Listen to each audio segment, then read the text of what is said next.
Good morning. It's 9:32 a.m. on June 14th, 2021. I'm in Dallas, Texas. Hello, how are you? You know, I got up right now something that is part of a university archive of executive orders. They have some presidential documents on there.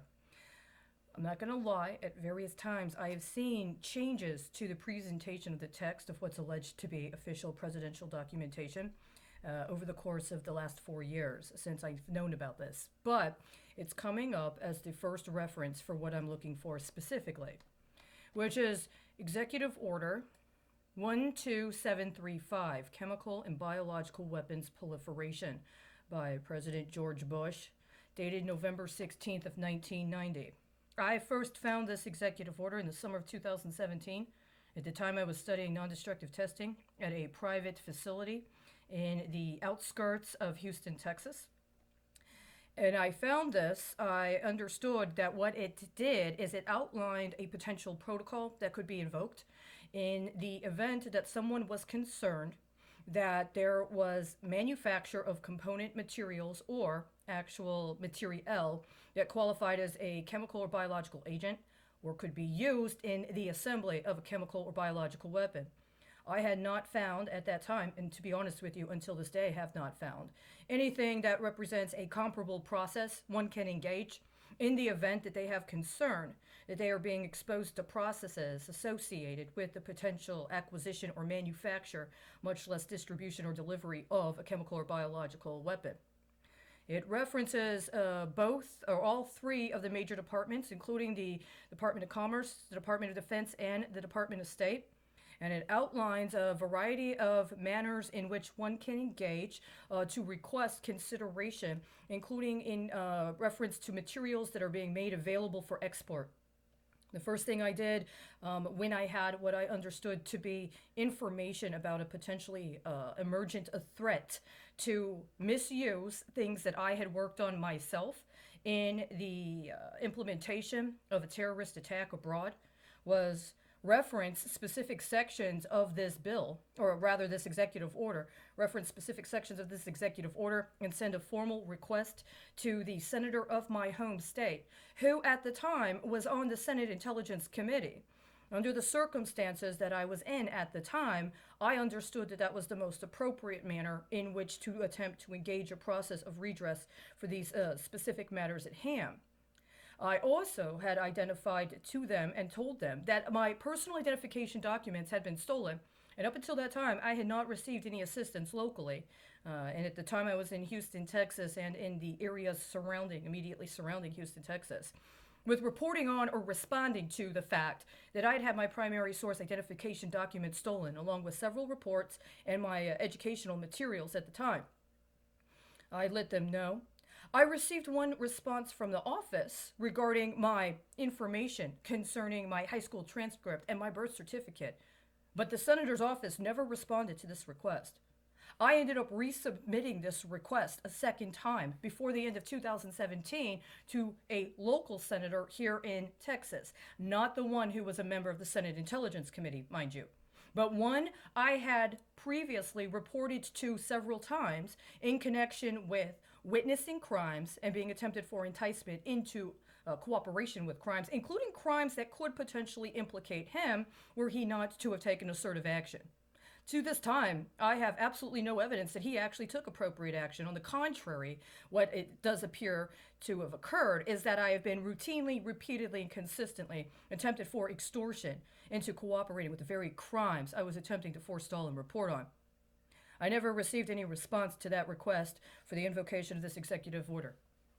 By the end of 2018, there was present on the Office of the White House website what represented itself as an official presidential proclamation, or rather executive order, that specifically acknowledged this executive order and altered it, or rather modified it, in order to outline a different process whereby one could address matters related to chemical and biological weapons.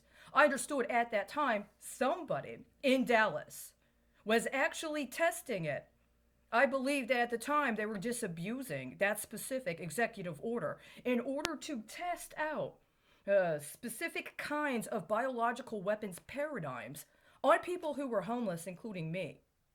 At that time, I contacted both Texas senators with the information I had and with my concern, along with concerns related to other matters that were ongoing at that time connected to pension fraud, including acts of pension fraud that had international implications. Again, I received no response. By the beginning of 2019, that specific executive order was not available anymore. By the time that the summer of 2020 came along and I attempted to investigate and find it again, the specific executive order that was on the Office of the White House website in the autumn of 2018 was nowhere to be found. Presumably, there was a modified executive order issued by President Donald Trump or the Office of the White House. It came out at a later time, but not the time frame during which I saw it on the Office of the White House website at the end of 2018. That was the second time that a presidential proclamation or executive order appeared on the formal Office of the White House website concerning very important national security related matters and then just disappeared. There's no record of it so far as I can see in any of the electronic media. And the information I've been able to find, at least via the electronic documents available for the Federal Register, did not have any information about what I had found in November of 2018.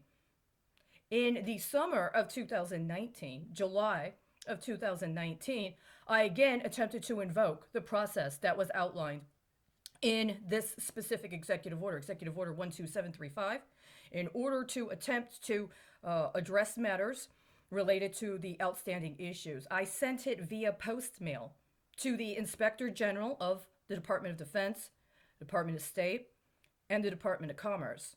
It specifically indicated the urgency of the matter, as well as the fact that I had again had my primary source identity documents stolen. To this time, I have received no response. Instead, what I did receive was a referral to somebody after I had requested assistance with getting information on how I might be able to myself pursue some form of certification or process of engaging formally in acquisition of a securities license. I received a referral to somebody who alleged he had previously worked under the command authority of former Secretary of Defense Donald Rumsfeld. In the course of attempting to work with this specific person and the specific enterprise that he said he was involved with, that included particular securities brokering, which also included past experience with municipal securities brokering, I found it to be a bad faith effort and disengaged as much as I could. But my concern was that he had already taken my information and my resume and set up an electronic account. As a matter of fact, I understand they have been working an electronic account associated with very high level, completely illegal financial deals using exploitation of my identity. And in the meantime, I have been prevented from speaking with anybody or obtaining any gainful or legal employment of my own. Not only that, but all of my efforts at due process involving litigation or involving an attempt to represent myself after I was kidnapped in 2017 have been disabused, and I have tracked how there has been not only significant fraud, but other very serious crimes that are not just anymore national security, right? We're talking international security issues. To this time, I've received no response. Is it true that today Congress intends to have a hearing talking about to repeal the authorization for use of military force against Iraq? So there is going to be a congressional hearing today, or rather a committee meeting, to discuss the repeal for use of military force against Iraq, in addition to a discussion of metrics, disclosure on certain metrics. You know what this sounds like? This sounds like a cover-up for the terrorist organization that is the Army Futures Command.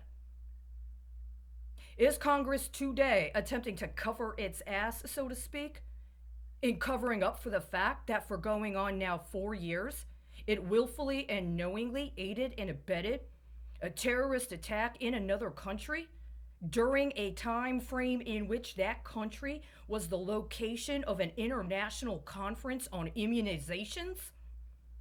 Is this a means by which they are attempting to hone and or refine their actual biological weapons caches? That's exactly what this sounds like. It's not only treasonous, it is a crime against humanity. Nobody in Congress or the Senate has anything close to authority to do this. There's absolutely no legitimate justification for putting these two acts together in one committee meeting, especially insofar as there has been an absolute refusal for all of this time to respond directly to a immediate emergency need at the time, i.e. 2017, to prevent against acts of terrorism that involved chemical and biological weapons. This is absolutely unacceptable. If there are Capitol Police left that have not already agreed to co-conspire, I am going to say one more time, on behalf of the people of the United States, do not let them on site to convene this committee meeting. Do not let them on site to try to put this kind of a transaction on the people of the United States. They do not have authority. It is absolutely 100% unconstitutional, and it is indicative of even more severe and significant crimes. What is the status of this specific executive order at this time? Executive Order 12735 by George Bush from November of 1990.